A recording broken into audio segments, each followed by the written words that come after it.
This story is titled, After My Wife's Birthday, She Cheated on Me with My Cousin, and my parents demanded that I don't ruin their new relationship.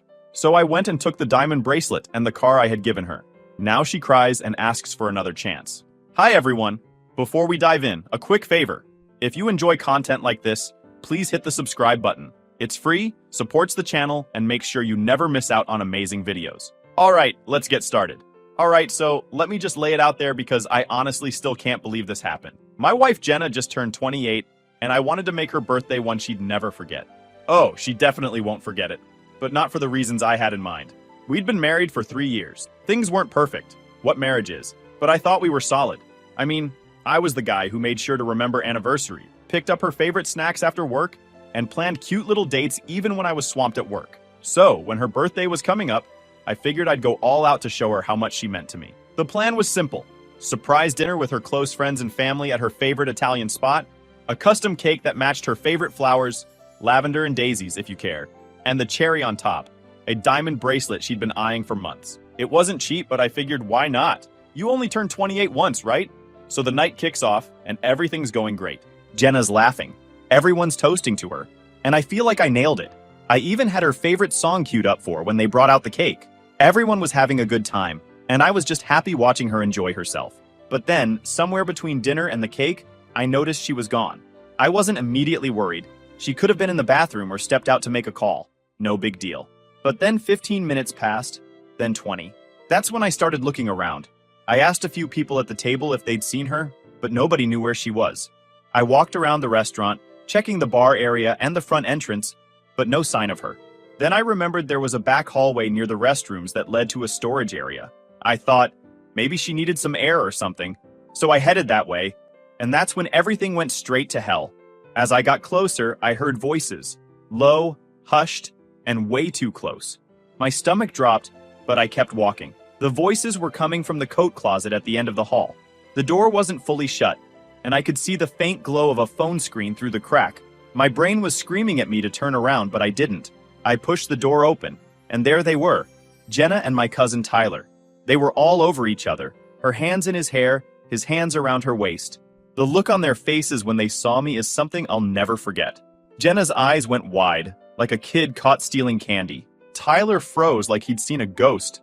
For a second, nobody said anything, and then I lost it. I grabbed Tyler by the collar and shoved him against the wall so hard the coats on the rack shook. "What the hell is wrong with you?" I yelled. Jenna tried to step between us, saying, "It's not what it looks like." But I just laughed bitterly.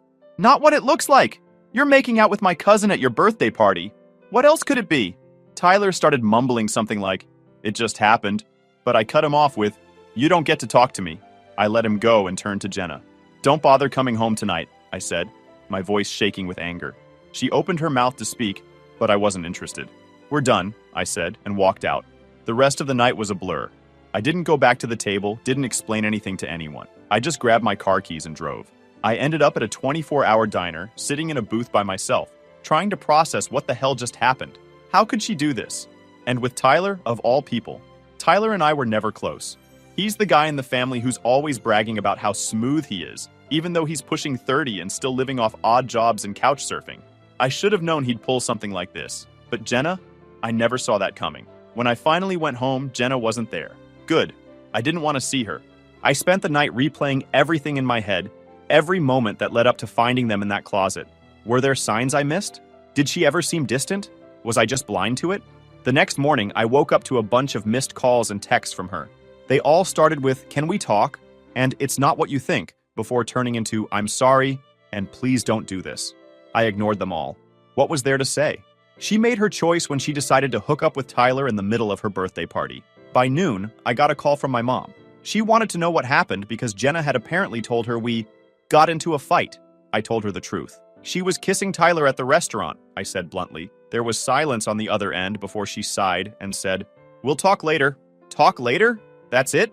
No outrage, no anger, no "I can't believe she'd do that to you"? Just, "We'll talk later." It felt like the world was upside down. By the end of the day, word had spread.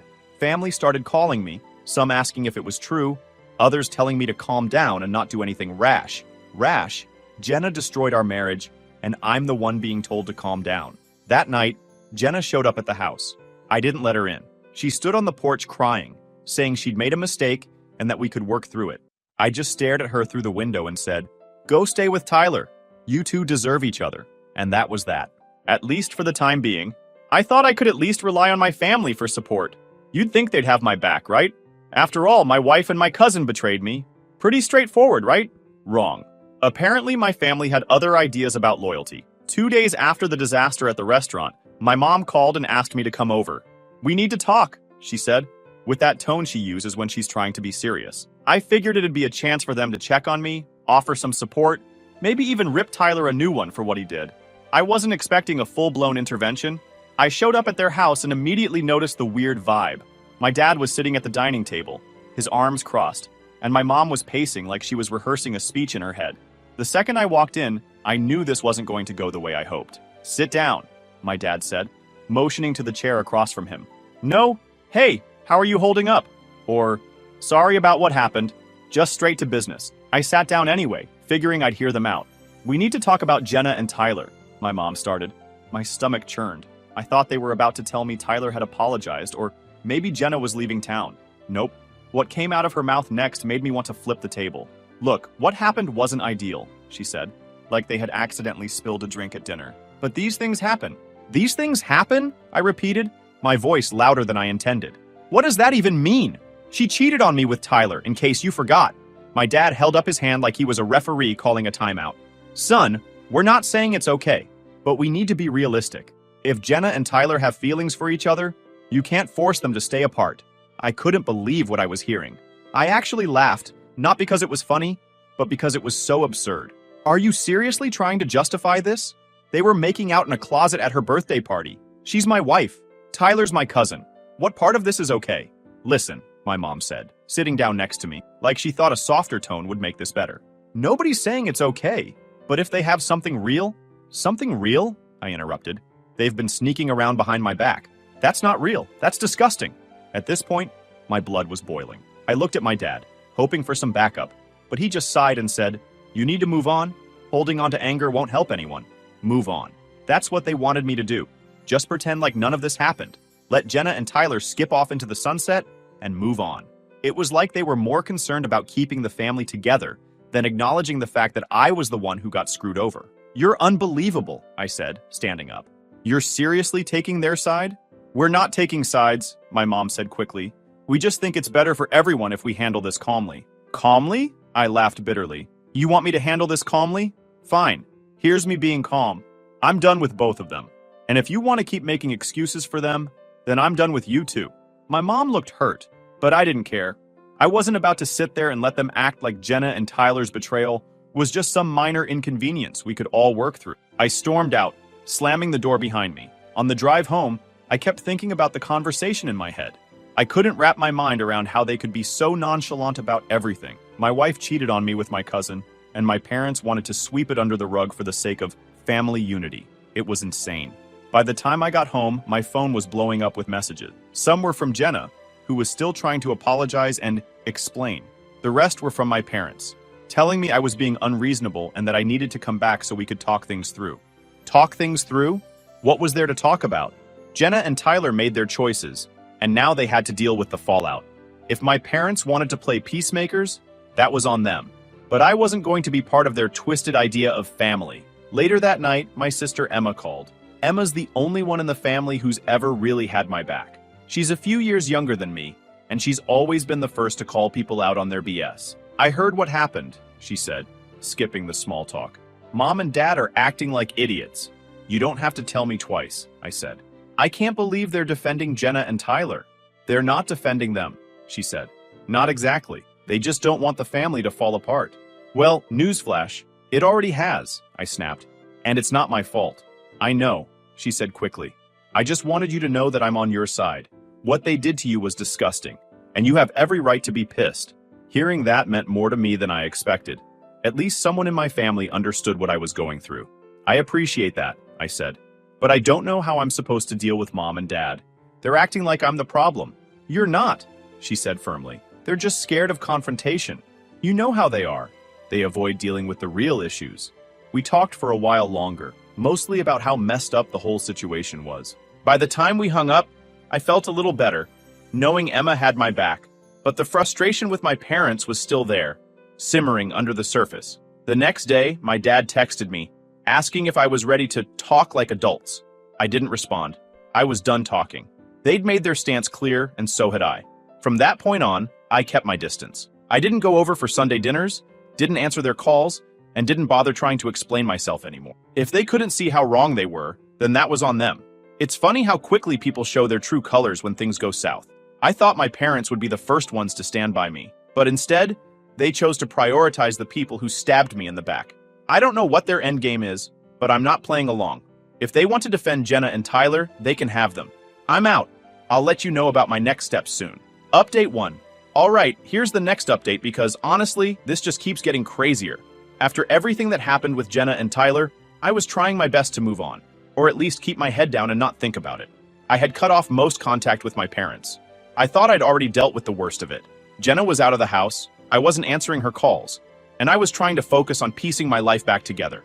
But of course, Jenna found a way to stir the pot again. About a week after the fallout, she texted me from a random number, because yes, I blocked her on everything else. I wasn't even going to open it, but curiosity won.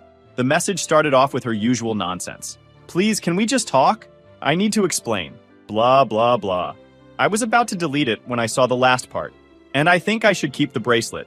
It was a gift, after all. The nerve of this woman. She wanted to keep the diamond bracelet I had given her. A bracelet I worked my ass off to afford. After everything she'd done, I couldn't even wrap my head around the entitlement. Let me back up for a second. This wasn't just some random piece of jewelry. That bracelet was expensive. I'd spent months saving up for it, thinking I was doing something special for her. She'd wanted it for ages, and I figured it would be the perfect way to show her how much she meant to me. And now, after cheating on me with my cousin, she thought she deserved to keep it? I didn't respond right away. I needed time to calm down, but the more I thought about it, the angrier I got. There was no way I was letting her walk away with that bracelet like it was some kind of trophy for being the most entitled cheater of the year. So I did some digging. Jenna had moved into a little apartment in the next town over. Probably the best Tyler could afford since, let's face it, the guy's a broke joke. I wasn't planning to show up unannounced, but I knew where she worked. Jenna had been working at a boutique jewelry store downtown for a while, and I figured she might have kept the bracelet in her locker there for safekeeping. The next morning, I stopped by the store under the guise of browsing. I walked in, made some small talk with one of her coworkers, and casually glanced around. Sure enough, there was Jenna at the back of the store, helping a customer. She spotted me almost immediately, and her face turned bright red. "What are you doing here?" she hissed, walking over. "I'm here for the bracelet," I said, keeping my voice calm. "You know, the one I bought for you." She looked like I'd just slapped her. "Are you serious right now?" "It was a gift. It was a gift for my wife," I shot back. "You're not my wife anymore, Jenna. So hand it over."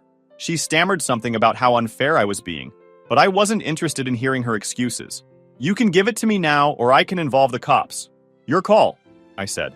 At that point, her manager noticed the commotion and came over. Jenna tried to spin some sob story, but I cut her off. I showed the receipt for the bracelet. Yes, I kept it, because I'm that kind of guy, and explained that it was purchased by me and never gifted under any legal context. The manager, clearly uncomfortable, sided with me. Jenna stormed off to the back of the store, muttering under her breath, and came back with the bracelet in hand. "Here," she snapped, practically throwing it at me. "I hope you're happy." "Oh, I am," I said, pocketing the bracelet. "Thanks for making this easy." I walked out of that store feeling like a weight had been lifted. I wasn't just taking back a piece of jewelry, I was reclaiming my dignity. After that, I took the bracelet straight to a jeweler and sold it. I didn't care about getting full value for it. Just seeing it gone was enough for me. The jeweler gave me cash on the spot, and I used it to treat myself to something I actually wanted: a new laptop and some upgrades for my car. Of course, Jenna wasn't going to let it go without making a fuss. That night, she texted me again. "You're pathetic. You stole my bracelet, and I hope you feel good about yourself." I didn't even bother responding. What could she possibly say to justify keeping it after everything she did? The next day, I got a call from my mom. Apparently, Jenna had called her to complain. "She says you're being spiteful," my mom said. "Spiteful?" I laughed. "She cheated on me with Tyler and thought she could keep the bracelet I bought her." "I don't think so." "Well," my mom started, but I cut her off. "Don't even try to defend her, Mom." She sighed, but didn't push it further. I guess even she got the idea that I'm not backing. The funniest part of the whole thing? Tyler apparently called me later that week, leaving a voicemail about how I needed to grow up and let Jenna have the bracelet. I didn't even bother listening to the whole thing. I just deleted it. If he thought I cared about his opinion, he was even dumber than I gave him credit for. At the end of the day, it wasn't about the money or the bracelet itself, it was about principle. Jenna didn't get to walk away from our marriage with her head held high, acting like she was the victim. Taking back the bracelet was my way of saying, "You don't get to win this time." And let me tell you, it felt damn good. Then there was the car. A little backstory here. Last year, I bought Jenna a sleek red coupe for our anniversary. It wasn't brand new, but it was clean, sporty, and something she'd been hinting about for months. I figured, why not? She was my wife, and I thought she deserved it. Fast forward to now, and the thought of her and Tyler cruising around in my car made my blood boil. Legally, the car was still under my name. I handled all the payments, insurance, and paperwork. Jenna didn't contribute a dime toward it. When I kicked her out after the birthday fiasco, I didn't think to take the car back right away. Honestly, I was too focused on getting her out of my life. But as time went on and I kept hearing through the grapevine about her and Tyler playing house, it started eating away at me. Why the hell should they get to enjoy something I paid for? The tipping point came when my buddy Eric, who works at a dealership, called me out of nowhere. "Dude," he said, "I think I just saw your car." "What do you mean?" I asked. "This scruffy guy, dark hair, kind of tall, brought it in for maintenance," Eric explained.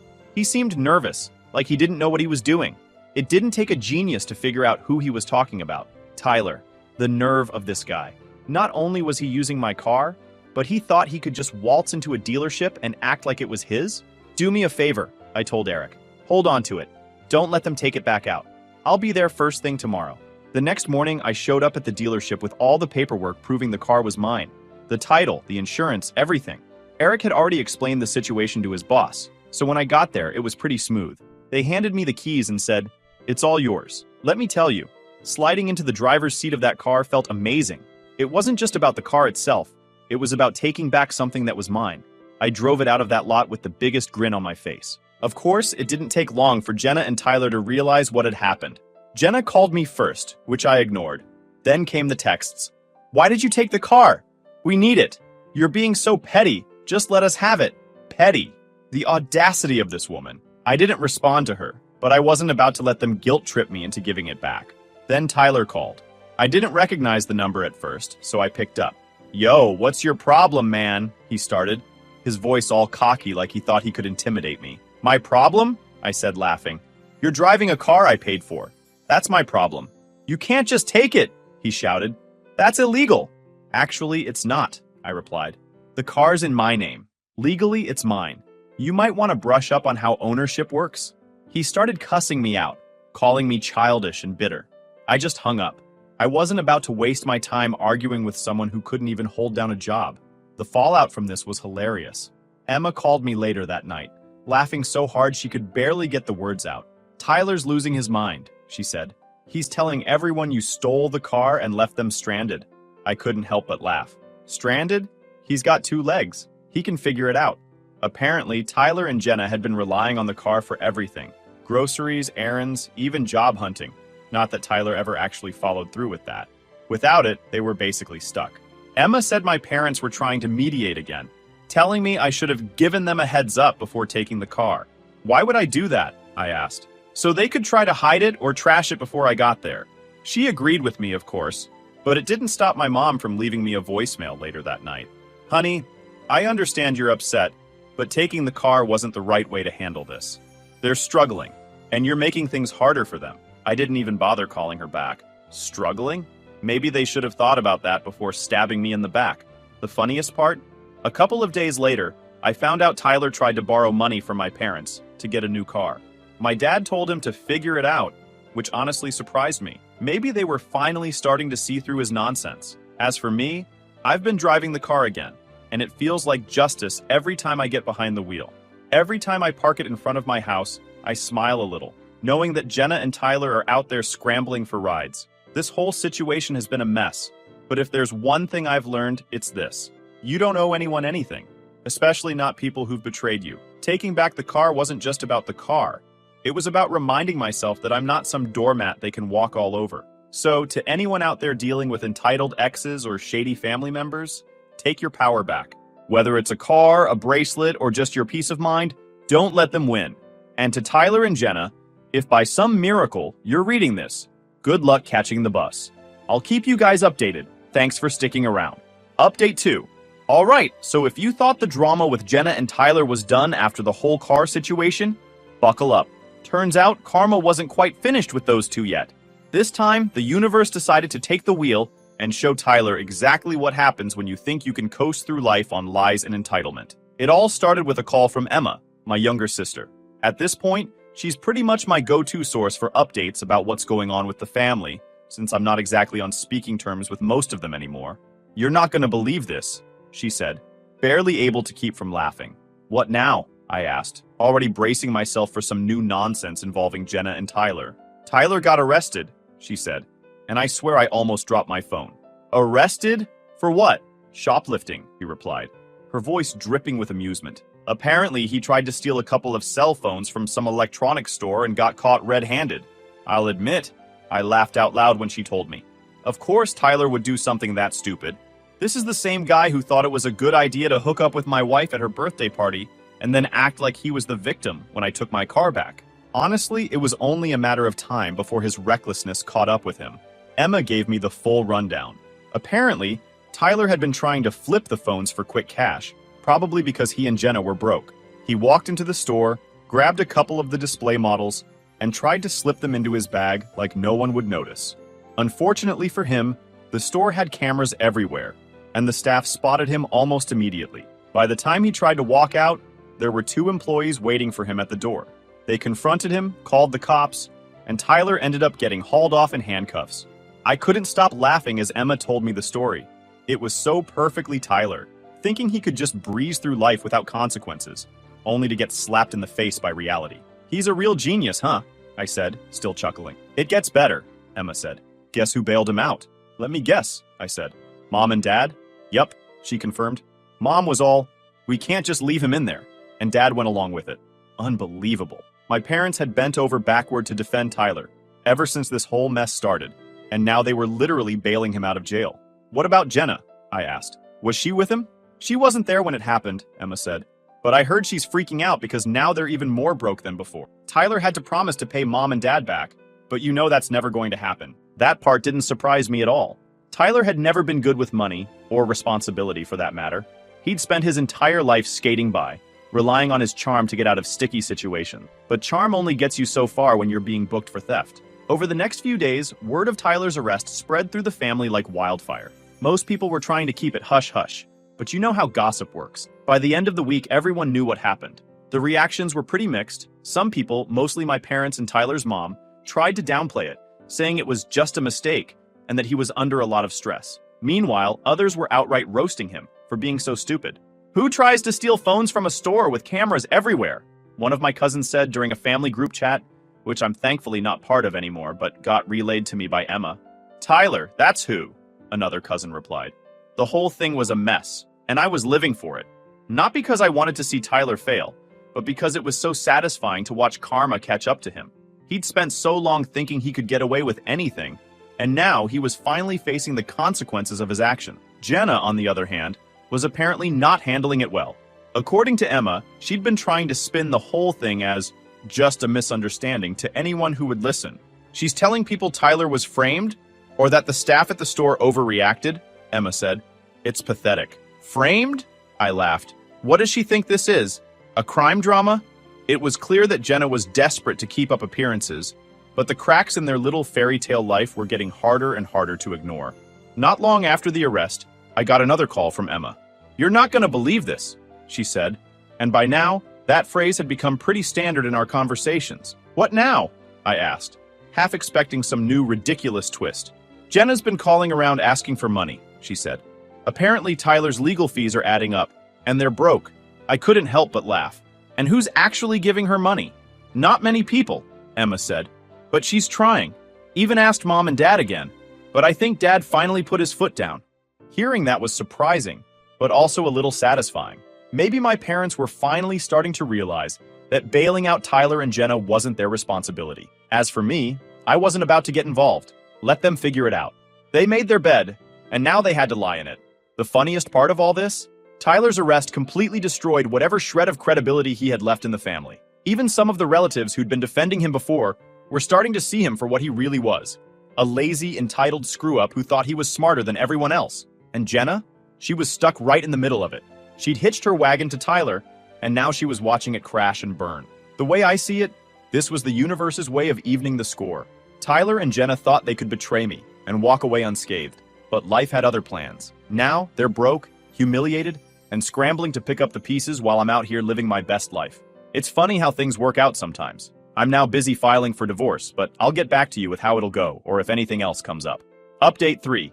Hey again! This is it! The grand finale, hopefully.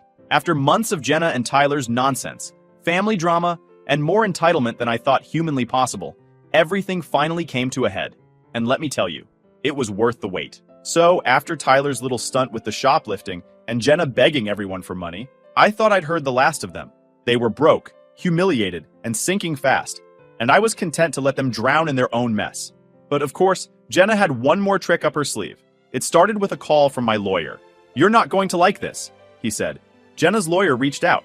"She's trying to file for alimony." I swear, I almost choked on my coffee when he said that. Alimony? From me? After she cheated with my cousin, got kicked out of my house, and tried to keep the car and bracelet I bought her? The nerve of this woman was off the charts. Can she even do that? I asked, trying to wrap my head around it. Well, technically she can file, my lawyer said. But given the circumstances, her infidelity, the fact that you have receipts for everything you've contributed to the marriage, and her current living situation, it's unlikely she'd win. Still, we'll need to gather evidence and be prepared to fight it. Gather evidence? That part was easy. I had text messages, witnesses, and even some photos from people at the birthday party who'd seen Jenna and Tyler sneaking off together. If she wanted to play this game, I was ready. Over the next couple of weeks, my lawyer and I put together a rock-solid case. We had proof of her affair, proof that she'd contributed next to nothing financially during our marriage, and proof that she was living with Tyler, who, let's be honest, wasn't exactly a step up from me. When the day of the court hearing arrived, I walked in with my head held high. Jenna, on the other hand, looked like she'd barely slept. Tyler was there too, sitting in the back like some kind of supportive boyfriend. I couldn't help but smirk when I saw him. The hearing itself was almost laughable. Jenna's lawyer tried to argue that she'd sacrificed so much during our marriage and deserved financial support to help her get back on her feet. Sacrificed? I said to my lawyer under my breath. What did she sacrifice? Her dignity? When it was my turn to speak, I kept it simple. I laid out the facts. Jenna cheated on me with Tyler, which multiple people could confirm. She didn't contribute financially to the marriage. The car and bracelet she tried to keep were bought and paid for by me. And lastly, she was now living with Tyler, who should have been the one supporting her. The judge didn't seem impressed by her lawyer's arguments. In fact, I'm pretty sure I saw him roll his eyes at one point. By the end of it, Jenna's case fell apart like a house of cards. The judge denied her request for alimony and basically told her to figure out her life without dragging me into it. Walking out of that courtroom felt like winning the Super Bowl. I didn't just win, I crushed her. Jenna didn't even look at me as she left, and Tyler followed behind her like a kicked puppy. But the story doesn't end there. Oh no. The universe decided to throw in one last little gift to make sure the chapter was closed in the most satisfying way possible. A few weeks after the court hearing, Emma called me again. Jenna and Tyler broke up, she said. Apparently, their little love story hit the rocks once they realized they couldn't survive on charm and sob stories alone. Tyler couldn't hold down a job, Jenna was fed up with being broke, and the stress of it all finally blew up in their faces. Do you want to know the best part? Emma asked, barely able to contain herself. Hit me, I said. Jenna tried to move back in with Mom and Dad, and they said no. I was stunned. My parents, who had bent over backward for Jenna and Tyler, finally drew the line? It was almost too good to be true. Why did they say no? I asked. Because even they're sick of her, Emma said. I think Dad finally realized she was just using them. Hearing that was the cherry on top of everything. Jenna, who thought she could manipulate everyone and come out on top, was now completely alone. Tyler was gone. My parents were done enabling her, and I was free to live my life without her nonsense dragging me down. As for me, life's been pretty damn good. I sold the red coupe, again, and bought myself a new truck. Looking back on everything, I can honestly say I have no regrets. Jenna and Tyler thought they could betray me and walk away unscathed, but karma had other plans. And while they're out there dealing with the consequences of their actions, I'm here living my best life. So to anyone dealing with cheaters, liars, or entitled family members, don't let them win. Stand your ground, take back what's yours, and let karma handle the rest. And to Jenna and Tyler, again, thanks for the free lessons on what not to do in life. Hope you're enjoying your happily ever after. Oh, wait, you're not. Victory never tasted so sweet.